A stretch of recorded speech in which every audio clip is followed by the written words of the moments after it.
If you have to quarantine the team, the tournament is done.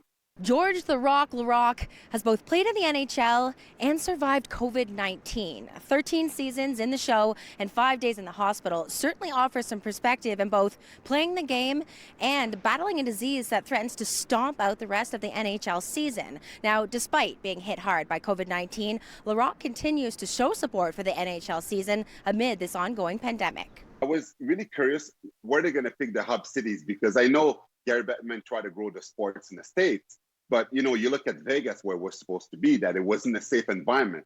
I was like, are they going to want to go to Vegas anyway, even though it's not safe? The States were not safe.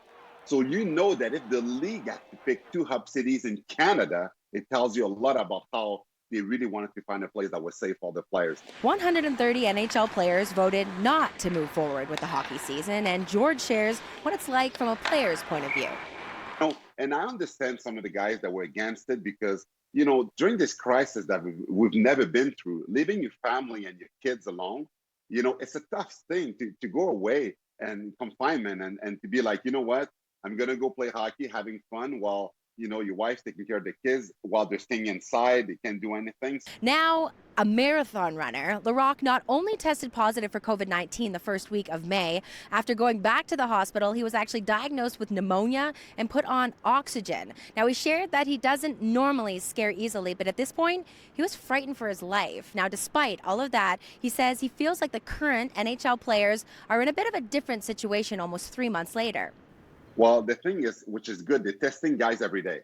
So, when I got it and stuff, the testing was much harder before than it is now.